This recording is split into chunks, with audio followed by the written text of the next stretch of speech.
같이 묵도를 드림으로 우리 하나님 앞에 신령과 진정으로 드리는 주일 예배를 시작하겠습니다.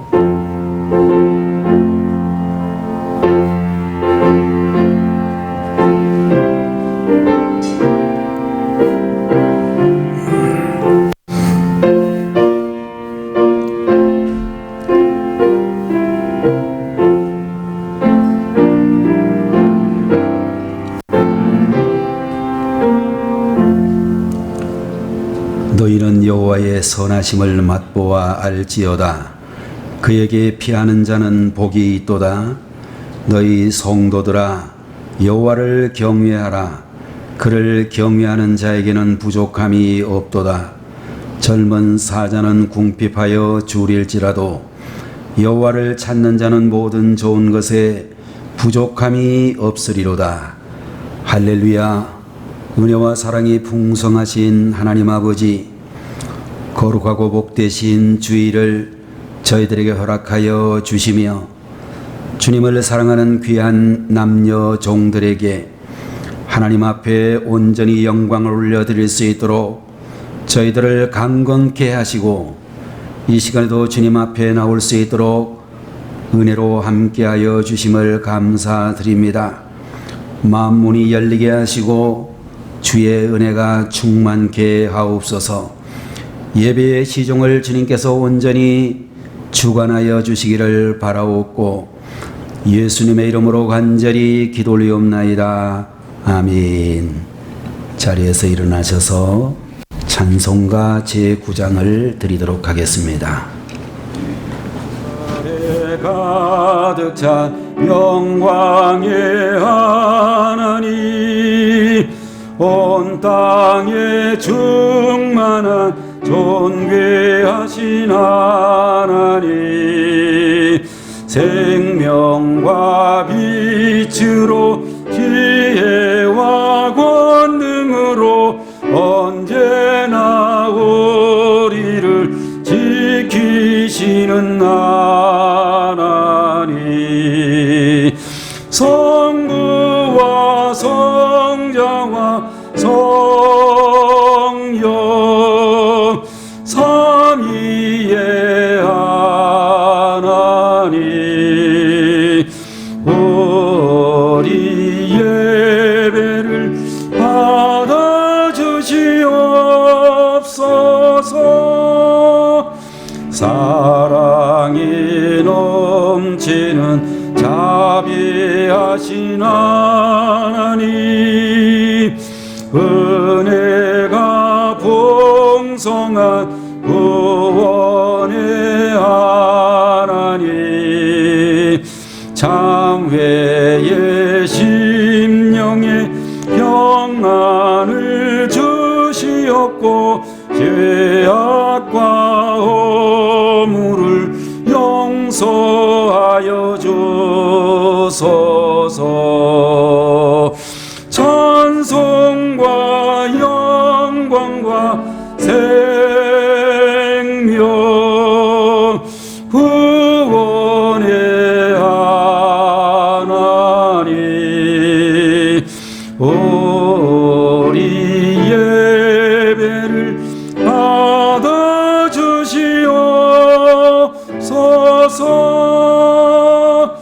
연약한 심령을 굳게 세워주시고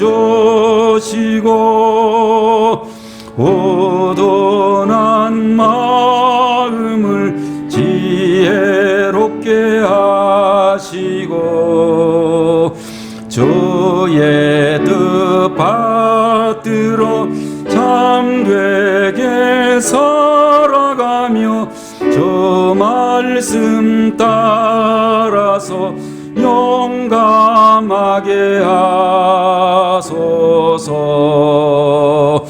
권능과 지혜와 사랑 은혜의 하나님, 우리 예배를 받아주시옵소서. 주 앞에 나올 때 우리 마음 기쁘고 그 말씀 힘되어 새 희망이 솟는다. 고난도 슬픔도 이기게 하시옵고 영원에 잇대어 살아가게 하소서. 우리의 자랑과 기쁨 생명의 하나님,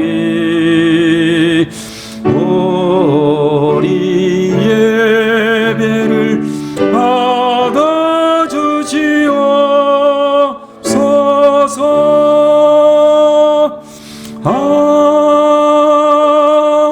아멘. 말씀을 보시겠습니다.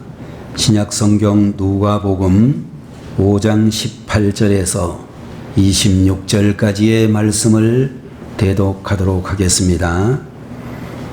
한 중풍병자를 사람들이 침상에 메고 와서 예수 앞에 들여놓고자 하였으나 무리 때문에 메고 들어갈 길을 얻지 못한지라 지붕에 올라가 기와를 벗기고 병자를 침상채 무리 가운데로 예수 앞에 달아내리니 예수께서 그들의 믿음을 보시고 이르시되 이 사람아 네 죄사함을 받았느니라 하시니 서기관과 바리새인들이 생각하여 이르되 이 신성 모독하는 자가 누구냐?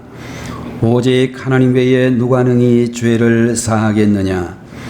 예수께서 그 생각을 아시고 대답하여 이르시되 너희 마음에 무슨 생각을 하느냐? 내 죄사함을 받았느니라 하는 말과 일어나 걸어가라 하는 말이 어느 것이 쉽겠느냐? 그러나 인자가 땅에서 죄를 사하는 권세가 있는 줄을 너희로 알게 하리라 하시고 중풍병자에게 말씀하시되 내가 네게 이르노니 일어나 내 침상을 가지고 집으로 가라 하시매 그 사람이 그들 앞에서 곧 일어나 그 누웠던 것을 가지고 하나님께 영광을 돌리며 자기 집으로 돌아가니 모든 사람이 놀라 하나님께 영광을 돌리며 심히 두려워하여 이르되 오늘 우리가 놀라운 일을 보았다 하니라. 아멘.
존귀와 영광을 받으시기에 합당하신 하나님 아버지, 오늘 이 시간에도 주의 사랑하는 자녀들에게 하나님의 성호를 높여 찬양할 수 있게 하시니 감사합니다. 주님께서 영광을 홀로 받으시기를 원하오며 찬양을 주님 앞에 올려드린 형제 자매와 그리고 이 시간에도 주님 앞에 예배하는 모든 주의 백성들에게 마음의 문이 열리게 하시고 하늘의 음성을 들을 수 있는 귀한 은총을 덧입혀 주옵소서.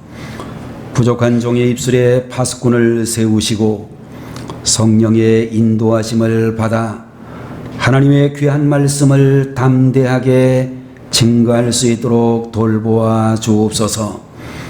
주님께서 이 시간에도 함께 하시기를 간절히 바라옵고 예수님의 이름으로 간절히 기도 올리옵나이다. 아멘.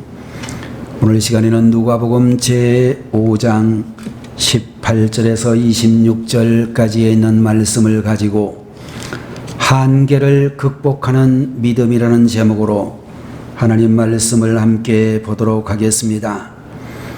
여러분들, 우리가 잘 알고 있는, 그리고 별로 좋아하지 않는 벼룩이라는 존재가 있는데, 이 벼룩은 근육이 대단히 발달해서 자신의 몸 길이보다도 200배를 뛸 수 있다, 그렇게 알려져 있습니다.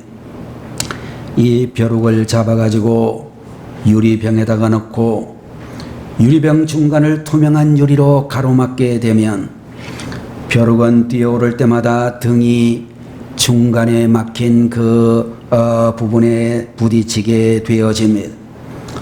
반복적으로 계속 실험을 해보게 되면 이 벼룩은 마침내 유리 높이 직전에서 뛰기를 멈추어 버린다라고 하는 것입니다. 나중에는 유리 중간에 있는 유리 장벽을 없애도 벼룩은 예전 유리 장벽 전에 멈추어 버린다라고 하는 그런 통계가 나와 있고, 벼룩은 결국 자신의 한계를 유리 칸막이 이하로 국한시키게 되어진다라고 하는 것입니다.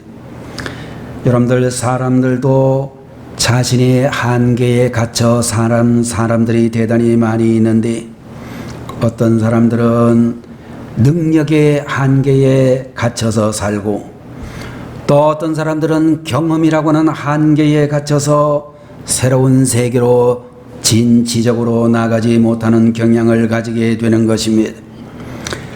그러나 여러분들, 신앙이라고 하는 것은 이런 유리병 중간의 장애물을 뛰어넘는 것이며, 신앙의 세계에 들어가게 되면 자신의 한계를 초월하는 그런 삶을 살아갈 수 있다라고 말씀드릴 수 있는 것입니다. 여러분들, 우리가 성경을 보면서 우리 모든 성도들은 하나님을 믿는 믿음의 사람이고, 그리고 안 된다는 생각을 뛰어넘어 불가능을 가능케 하는 사람이라는 것을 기억하셔야 될 줄로 믿는 것입니다. 오늘 이 시간 예배를 드리고 있는 우리 모든 성도님들이 하나님의 자녀답게 믿음으로 말미암아 자신의 한계를 뛰어넘는 축복된 인생을 살아가시는 여러분들이 다 되셔야 될 줄로 믿습니다.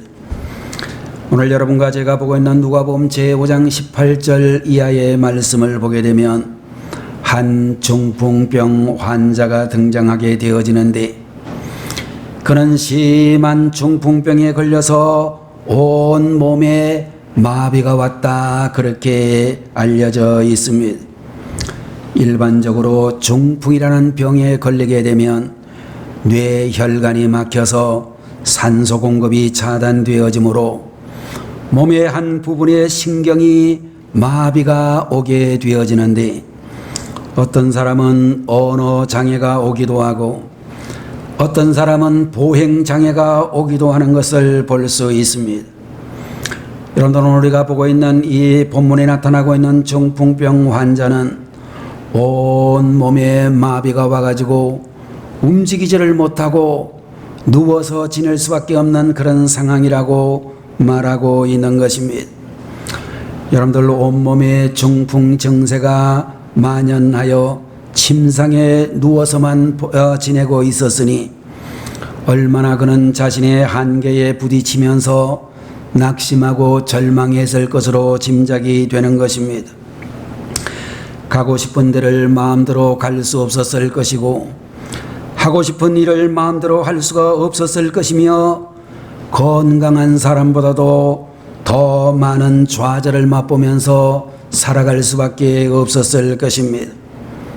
그러던 그가 어느 날 예수님께로 나와 놀랍게 중풍병이 치유되는 그런 기적의 역사를 체험하게 되었다라고 말씀하고, 그의 모든 죄가 사함을 받는 역사가 일어났다라고 하는 기적의 이야기가 기록이 되어져 있는 것입니다. 오늘 여러분과 저는 중풍병 환자를 보면서 한계를 극복하는 믿음이란 어떤 믿음인지를 배울 수 있는 그런 시간이 되셔야 될 줄로 믿습니다. 첫 번째로 한계를 뛰어넘는 참 믿음이란 나 자신을 넘어 하나님을 바라보는 것이다, 그렇게 말씀을 드릴 수가 있는 것입니다.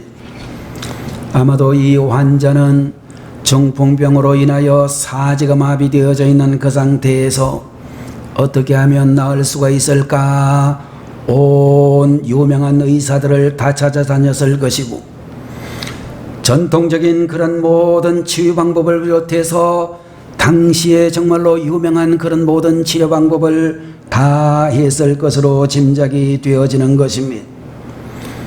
그러나 아무리 유명한 의사에게 그 몸을 보여도, 또 아무리 좋은 약재를 가지고 그 몸에 투여를 해도 도저히 나을 수가 없는 한계만을 확인할 수밖에 없었다라고 생각이 되는 것입니다. 당대의 의술로서는 아무리 탁월한 의사를 만나도 도저히 치료될 수 없다라고는 현실만을 확인할 수밖에 없었다라고 하는 것입니다. 모든 것을 포기하고 체념하려고 하는 그 순간에 그는 예수님에 관련된 소문을 듣게 되어졌습니다. 예수님께서 온갖 병자들을 만나 일일이 안수하실 때마다 모든 병자들의 병이 치료되었다는 소문을 들었고, 그 예수님은 하나님의 아들이시며 메시아라고 하는 소식도 듣게 되어졌습니다. 이제 그는 생각하기를 메시아로 오신 예수님이라고 하면 불치병으로 알려진 내 병도 고칠 수 있을 것이다 라는 믿음을 품게 되어졌습니다. 중풍병에 걸려서 다시는 마음대로 걸을 수도 없고 자유롭게 활동할 수 없다는 자신의 한계를 하루 종일 매일매일 확인하며 절망적인 생각에 사로잡혀 누워 있을 수밖에 없었으나, 이제 예수님을 만나면 예수님의 능력으로 치료받으리라는 믿음을 품고 한계를 극복하게 되어졌다는 것입니다.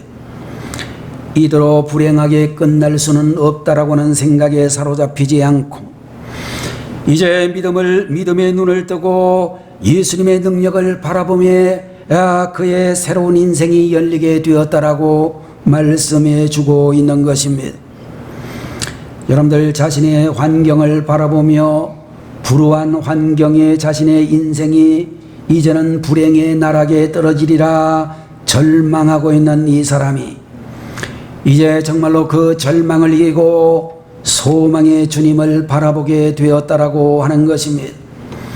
히브리서 12장 2절에 있는 말씀을 보게 되면 믿음의 주요 온전케 하시는 이인 예수님을 바라보자라고 우리에게 말씀해 주시고 있는 것입니다.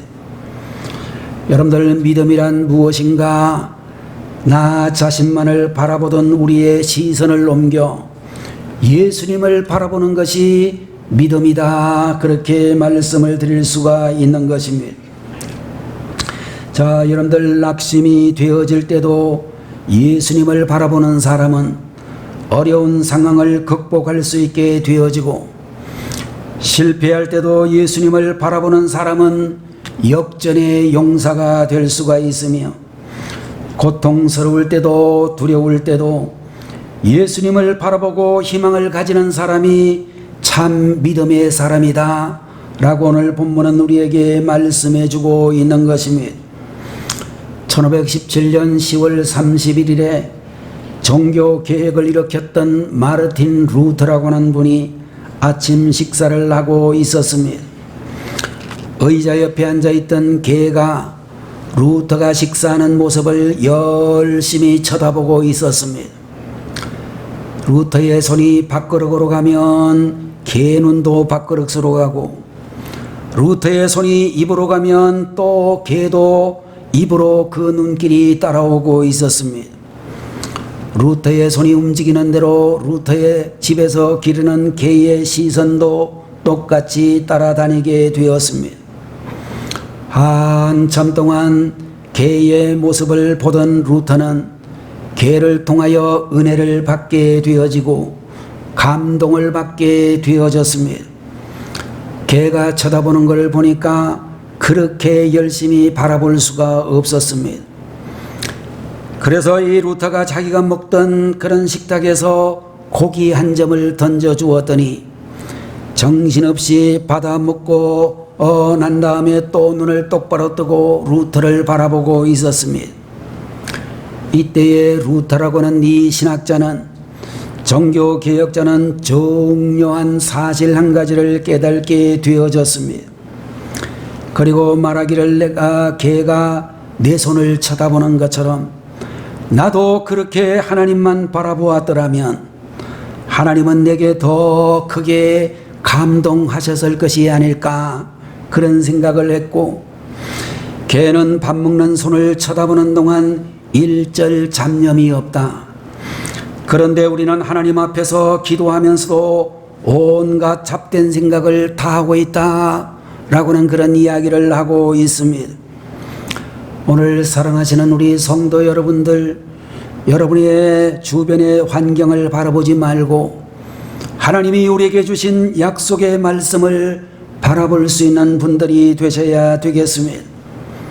우리가 잘 알고 있는 마태복음 제14장의 말씀을 보게 되면 베드로가 물 위를 걷다가 검푸른 바닷물을 바라보고 물속에 빠져 들어가는 이야기가 있습니다.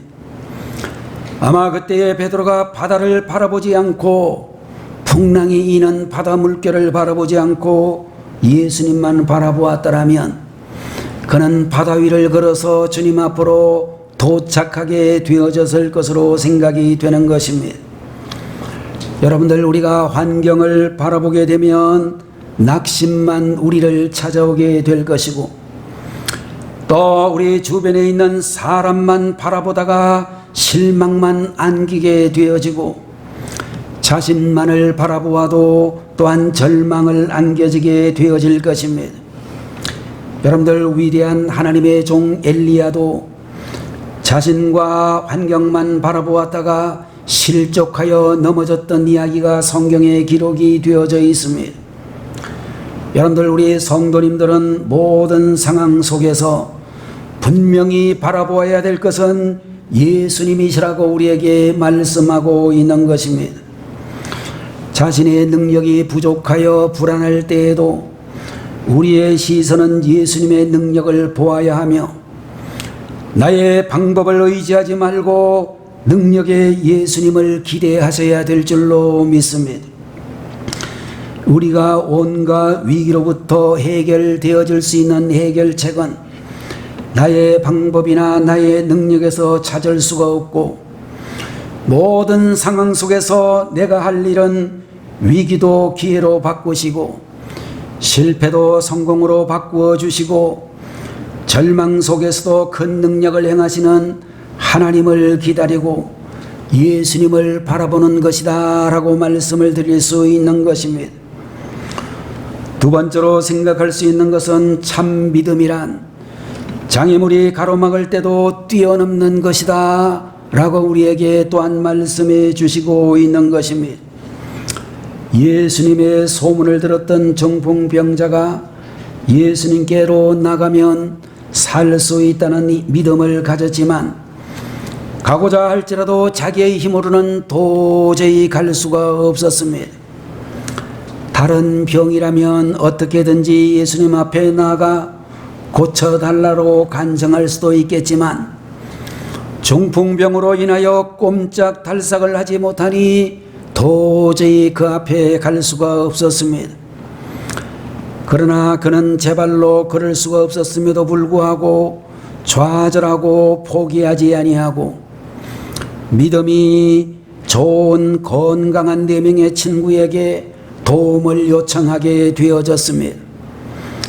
이 중풍병자의 네 사람의 친구들도 참으로 중풍병으로 앓고 있는 이 친구가 예수님께로 가면 고침을 받을 수 있다는 믿음이 있어서 그 친구들의 도움을 받아 예수님께로 가까이 가게 되었습니다.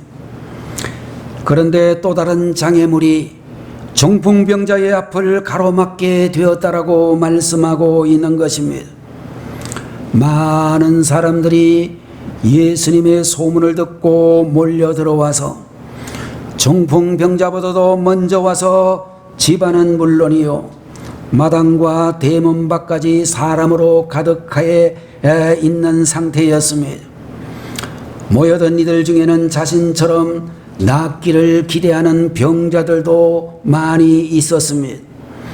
그들을 해치고 앞으로 나아가 예수님께 가까이 가려고 했지만 아무도 비켜주는 사람이 없었습니다. 오직 예수님 만나면 치료받아 건강해질 수 있다는 소망으로 달려왔지만 사람들 때문에 도저히 예수님을 만날 수가 없었습니다.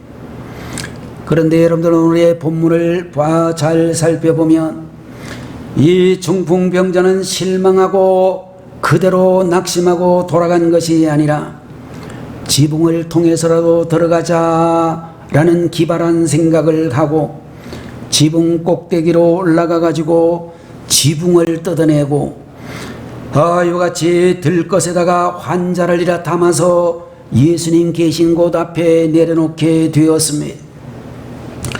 여러분들 당시 이스라엘의 가옥은 덤불이나 갈대를 엎어놓든지 진흙을 이겨서 평평하게 만든 집들로 그 지붕을 뜯어내면 왕창 무너질 수도 있는 그런 상황이었음에도 불구하고 중풍병자와 이 친구들은 길이 막혔을 때에 포기하지 아니하고 지붕을 뜯어내고라도 친구를 예수님 앞에 내리는 그런 낙심하지 않는 믿음을 보여주었습니다.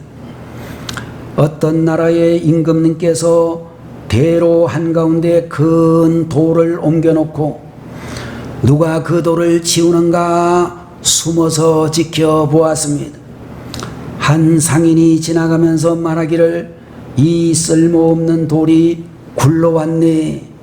귀찮게 생각하고 그냥 지나가 버렸습니다. 한 관리가 지나가며 말하기를 도대체 누가 이 돌을 여기에다가 버린 거야?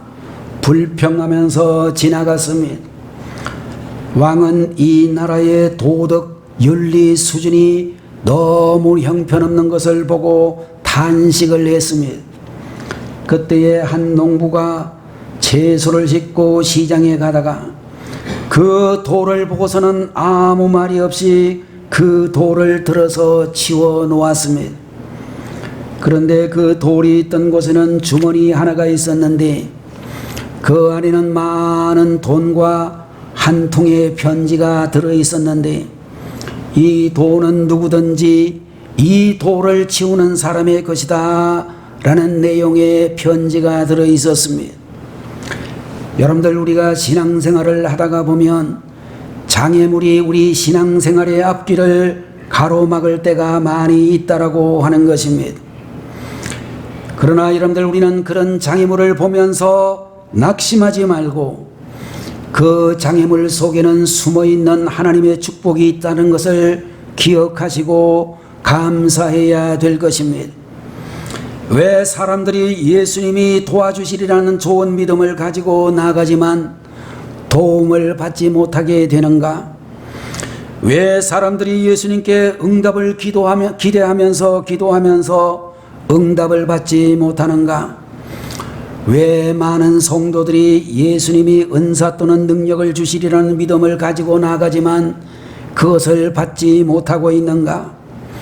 한마디로 이야기하면 장애물이 앞을 가로막을 때 포기하고 돌아서기 때문이다. 그렇게 말할 수가 있는 것입니다.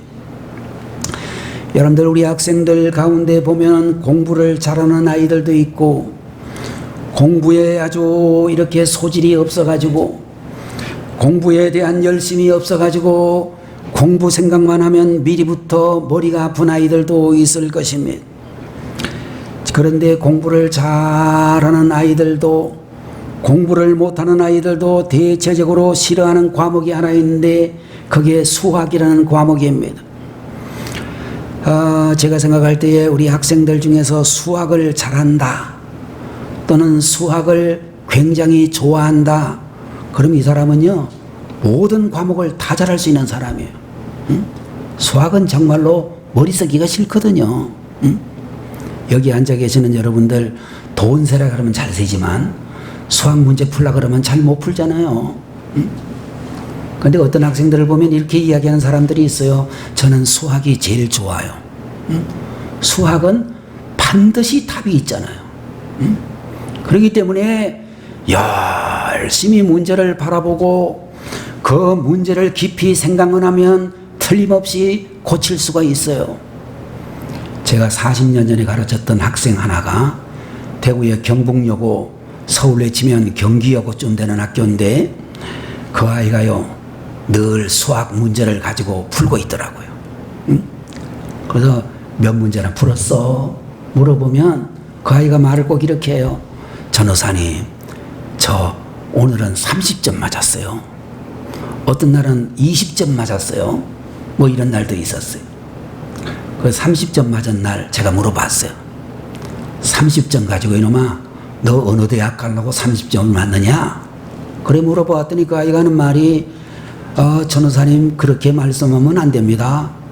제가 지금 풀고 있는 이 문제는 일본의 도쿄 대학에서 대학생들이 푸는 문제입니다. 이 문제를 30점만 맞으면 서울대학을 넉넉하게 들어갈 수 있습니다. 그러더라고요. 오늘 이 자리에 계신 여러분들 수학 문제 좋아하시면 좋겠습니다. 여러분들은 이미 지나간 일이고 여러분의 자녀들이 그렇게 되었으면 좋을 것 같습니다. 자, 여러분들, 우리가 참된 믿음이란 무엇인가? 장애물이 우리 앞을 가로막아도 포기하지 않고 어떻게든지 뛰어넘어 예수님 발 앞에 나가는 그런 믿음이 참 좋은 믿음이다, 그렇게 말씀을 해드릴 수가 있고, 또 여러분들, 우리가 살아가고 있는 이 인생이라고 하는 것은 장애물 경주와 같아가지고 장애물이 곳곳에 숨어 있다가 순간순간 갑자기 나타나 우리의 앞을 가로막는 것이 인생이다, 그렇게 이야기할 수 있을 것입니다. 날마다 열심히 기도하려고 하는데 장애물이 우리 앞을 가로막아서 기도하지 못하게 하고, 부지런히 하나님 나라 확장을 위해서 열심히 전도하려고 하는데 또 장애물이 나타나 전도를 하지 못하게 가로막기도 하고, 주님 앞에 헌신하고 교회를 위해서 충성 봉사하려고 하는 사람들이 많이 있다라고 하는 것입니다. 여러분들, 장애물 경주하는 것을 가만히 보게 되면 장애물은 멈추라고 있는 것이 아니라 장애물은 통과하라고 장애물을 두는 것입니다. 마찬가지로 여러분과 제가 신앙생활을 할 때에 장애물이 우리 앞에 놓여 있다면 그 장애물 때문에 신앙생활 중단하는 의미가 아니라 그 장애물을 통과하라는 메시지가 있는 것이고, 그리고 그 장애물을 통과하게 되면 믿음이 인정받고 하나님께로부터 칭찬받고 큰 축복이 예비되어져 있다는 것을 말씀하고 있는 것입니다. 사람이 우리 앞을 가로막고 환경이 우리 앞을 가로막고 사탄이 우리 앞을 가로막았던지 간에 반드시 극복할 길이 있다는 것을 기억하셔야 되겠습니다. 여러분들, 문제가 있으면 반드시 풀 수 있는 공식이 있고 답이 숨겨져 있는 것처럼 장애물은 통과할 수 있는 길이 반드시 있다라고 하는 것입니다. 정신병을 앓고 있는 아내를 둔 어떤 사람이 있었습니다. 어느 날 그는 친구들과 함께 모여 이런저런 이야기를 하면서 여러 가지 담소를 하는 중에 모여있는 친구들 중에 한 사람, 농담을 잘하는 사람이 말하기를, 우리 각자 지금부터 아내의 자랑을 한번 해보자. 그러고 문제를 냈습니다. 그 문제를 낸 사람은 정신병자 아내를 둔 친구를 놀려 먹으려고 그런 제안을 했다는 것입니다. 모든 사람이 다 그 의견에 동의하여 농담을 섞어가면서 자기들의 아내를 자랑하게 되었습니다. 내 아내는 절세 미인이야. 자기 아내의 인물 좋은 것을 자랑하는 사람도 있었고, 내 아내는 우리 가정에 들어온 후에 가정이 화목하게 되고 화기애애하게 되어져서 아내로 가정이 화평케 되어진 것을 자랑하는 사람도 있었고, 어떤 남편은 말하기를 내 아내는 내 마음이 살살 녹을 정도로 나를 사랑해 주지, 그러면서 아내를 자랑하는 사람이 있었습니다. 친구들 모두가 돌아가면서 아내를 다 자랑하고 마지막으로 정신병자 아내를 둔 사람만 남게 되었습니다. 모든 친구들은 그 친구가 뭐라고 아내를 자랑할 수 있을까 궁금해하면서 그 친구에게 집중했습니다. 그런데 그 친구가 정말로 대답하기를 나도 감사가 넘친다니, 자네들이 아는 바대로 내 아내에 대해서는 자랑할 것이 없지. 그러나 나의 큰 행복은 이런 아내로 말미암아 내가 기도 생활을 열심히 하게 된 것이라니. 만약 내 가정에 아무런 고통이 없고 화평하기만 했다면 내 기도와 신앙이 지금같이 뜨겁지는 않았을 것이라니. 그러나 나는 불행한 아내로 말미암아 항상 기도하게 되었으니 어찌 감사하지 않겠는가 라는 그런 이야기를 했다라고 하는 것입니다. 여러분들, 우리가 항해를 하게 될 때에 바람이 있기 때문에 돛이 필요한 것과 마찬가지로 여러분들, 바람을 잘 이용할 줄 아는 사람이 유능한 선원이듯이 역경을 잘 이용하여 성숙의 계기로 삼는 사람이 유능한 성도가 될 수 있는 것입니다. 여러분들, 이 시간에 여러분들의 살아가는 모든 삶의 환경에서 어떤 환경의 한계에 봉착하여 머뭇거리고 있는지를 생각해 보셔야 되겠습니다. 내 믿음이 더욱 성장하지 못하는 것은, 내 믿음이 더욱더 성숙하지 못하게 되는 것은 가족이 핍박하기 때문인가? 직장에서 압력이 오고 있기 때문인가? 아니면 중풍병자처럼 육신이 연약하기 때문인가? 아니면 교회 안에서 힘들게 하는 다른 어떤 교인 때문에 주저앉아 버리고 싶은 것은 아닌가? 그 어떤 장애물이든지 절대로 좌절하지 마시고 여러분의 한계를 극복하는 믿음을 보일 수 있는 성도들이 되셔야 되겠습니다.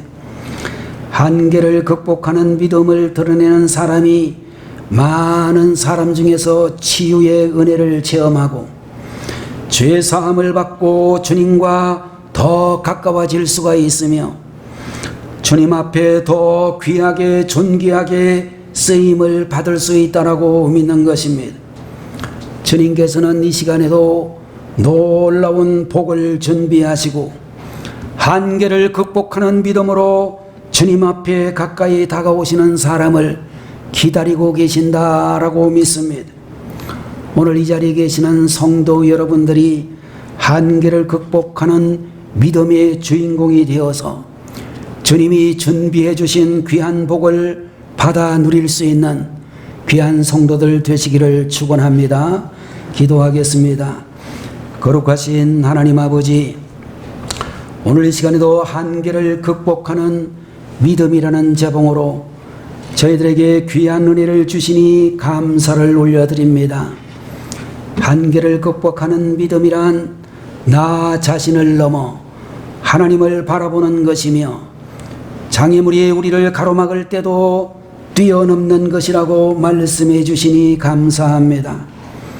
우리 아버지 하나님이여, 가족의 핍박이나 직장에서의 압력이나 육신의 연약함이나 또 우리는 정부로부터의 어떤 핍박이나 어떤 사람들로 인하여서 우리가 주저앉아 버리고 싶은 그런 상태에 이르지 말게 하시고 어떤 장애물이 우리 앞을 가로막을지라도 좌절하지 아니하고 한계를 극복하는 믿음을 드러내는 주의 종들이 되게 하여 주셔서 참으로 존귀하신 주님 앞에 더 크게 쓰임을 받고 주님이 우리를 위하여 예비해 주신 주의 복을 받아 누릴 수 있는 하나님의 종들이 되게 해 주옵소서.